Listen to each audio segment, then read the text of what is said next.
Hi, Paul FD here with 492W at Penn State, talking about CPD number 3, where we're discussing managing staff performance and then looking at your compensation plans for your employees. Let's take a look. A couple key points is when we're talking about managing job performance, what we're talking about here is job expectations. So this is where you're going to do the design of your job description. And we want to have key components here.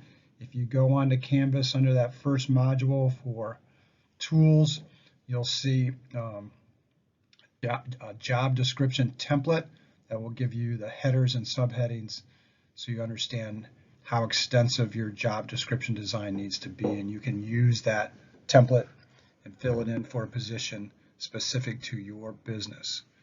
Obviously, then we're looking also at a hiring process foundation, which we've talked a little bit about. We'll continue to build on.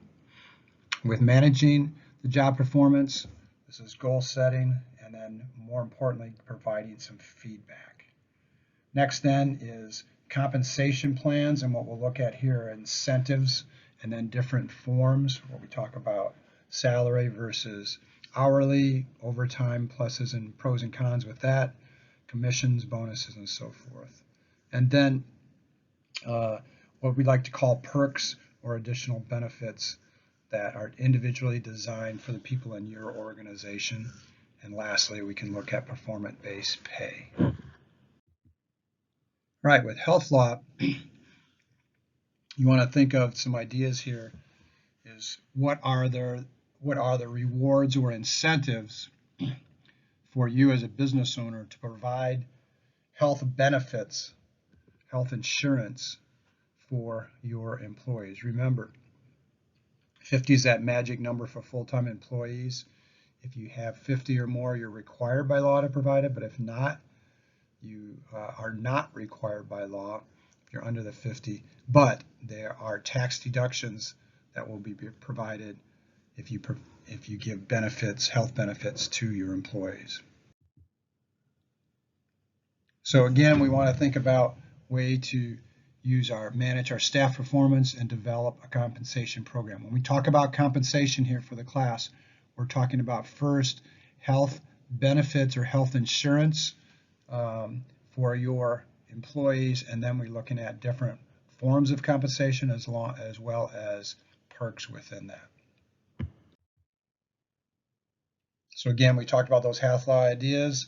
Additional to the 50 full-time employees, there's health insurance companies now that give 30% off to people in wellness programs. So this is, again, something you want to look at if you're a fitness facility. And then also 50% off for those designed to prevent tobacco use. So again, go back and see the details of the Affordable Care Act and see how health law can positively impact your business. All right, how we're going to apply CPD here is now we're looking at the next project, which is project 4, which is where you are designing your human resources division of your business.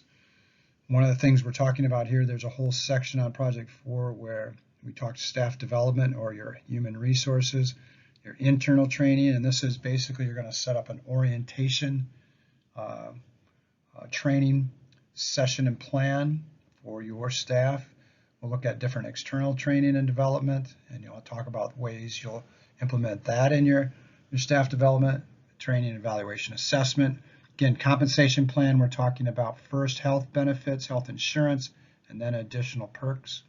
And then lastly, when we talk about staff development, we're talking about CE stands for continuing education, which is essential in any area in the health industry.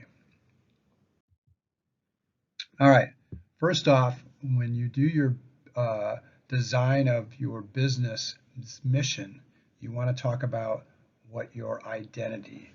Again, as we talked in the Simon Sinek TED Talk that you should have viewed before, it's great. Go back if you haven't, as he talks about the golden circle and what we want to start with is designing your why. What is your ultimate goal, your mission? What is your purpose? So with Apple, with Steve Jobs, for example, in week 3, he talked about 5 principles for success, and the first one he examined was follow your passion. Love what you do. When we get into staff training, internal training, these are things where you're providing the training yourself. And again, CPDs that we're doing are examples of internal training here for the class. Another thing you want to think about with internal training, if you're doing it internal with your own organization, it makes it more cost effective. And hopefully then, just like we're doing when we do discussions and peer research sharing and reviews, it's a transformational leadership style where you as a leader are transferring some of the power over to people in the organization to be part of leading that organization, but also leading the trainings. External training then is where you bring in an outside source. Example of that is where we bring in like the TED Talk Simon Sinek or additional speakers or experts in specific areas. It helps kind of build your inner culture of your business by bringing in some new ideas, new concepts. And this is typically the example we give in classes on these Wednesdays. We bring in new research, new information with the discussions, but also I try to bring in different videos of people in the industry with different ways to look at the same issue we're talking about that week. Another example is later on you're going to have Matt Ishler, who's with Career Services. He's going to talk about designing a resume in your business. And again, he's an expert in that field. That would be an example of external training. Next, we've got to do a training evaluation. And the key here is we just want to make sure, like we talked with quality controls, is what we're trying to achieve actually being achieved.